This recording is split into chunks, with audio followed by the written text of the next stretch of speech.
You know, we talk about fats all the time, but what if I told you they're more than just something we eat? They are at the absolute center of a massive, decades-long story, one that involves chemistry, global public health, and a fight to save millions of lives. So let's dive into that hidden story. I mean, just look at this. Fats are everywhere, right? Especially in the foods we love the most, the ones that mark our celebrations and our daily comfort routines.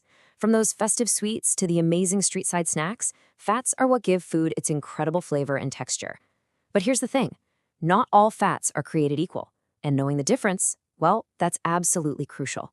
So here's what we're going to cover. First, we'll get into the basics of what fats actually are. Then, we'll look at cholesterol's wild delivery system in our bodies.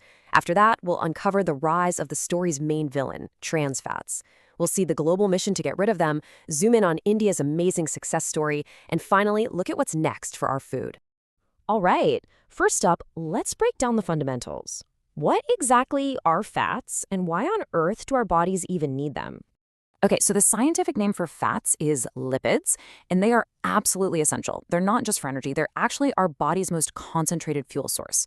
They're also critical for building our cell membranes, and this is a big one, they help us absorb really important vitamins like A, D, E, and K.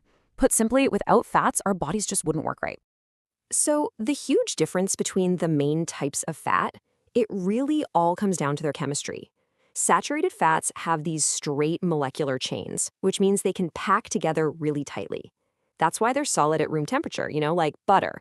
But unsaturated fats, they have these kinks in their chains caused by double bonds, so they can't pack together. And that's why they stay liquid, like olive oil. And that brings us to the four main characters in our story today. You've got your monounsaturated and polyunsaturated fats. Those are generally considered the good guys.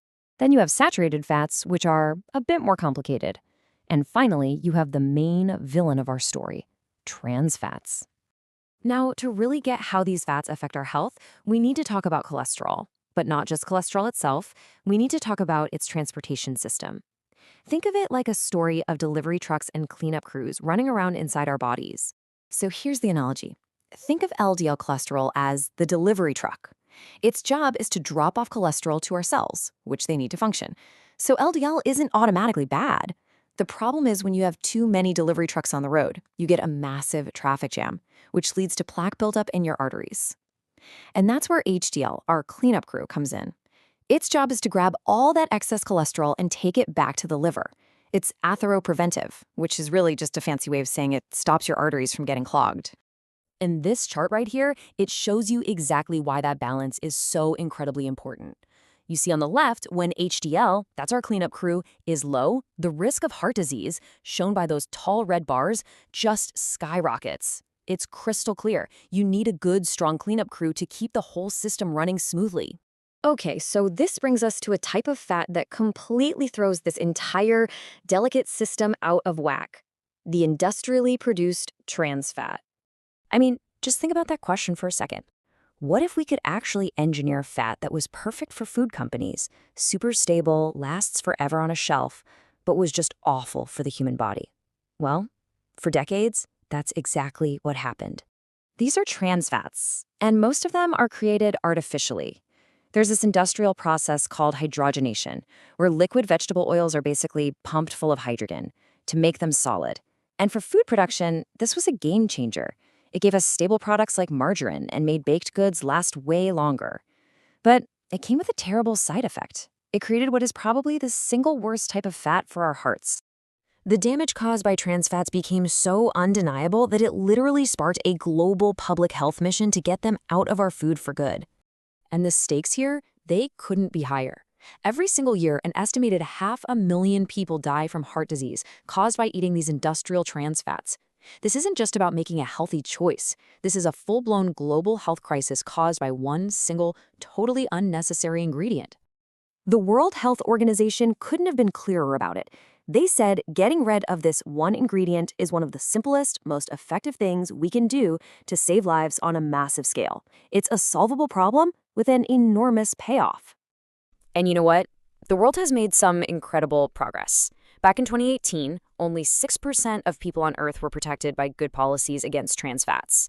Just 5 years later, that number shot up to 46%. That's an amazing 3.7 billion more people protected. But, and it's a big but, that still means that today, more than half the world's population is still unprotected. So let's talk about one of the biggest success stories in this global fight. And that story comes from India, which took on a massive effort to protect its citizens.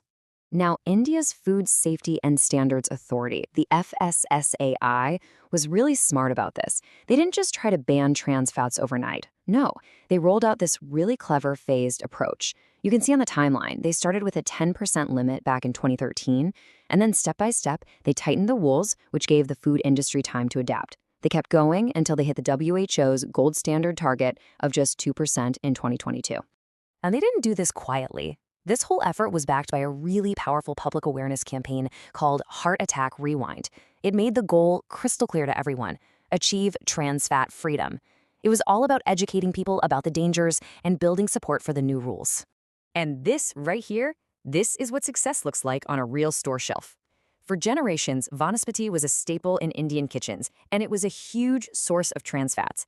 But after the new rules came in, huge brands like Dalda didn't just quietly change their recipe, they started proudly advertising their product as trans fat-free. That is policy turning into safer choices for millions and millions of people. So with an incredible success story like that as a model, what's next? What comes next in the global mission to create a safer food supply for every single one of us? So what's the global game plan from here? Well, the WHO has basically laid out a playbook. First, every country that hasn't yet needs to get these life-saving policies in place. Second, you have to monitor and enforce them, make sure they're actually working. And third, food manufacturers have to keep innovating and switching to healthier fats. It's a real team effort, and it requires total transparency from everyone involved. You see, the global war on trans fats proves that it can be done. We can actually identify a harmful, man-made ingredient and systematically engineer it out of our food. That is a massive public health victory.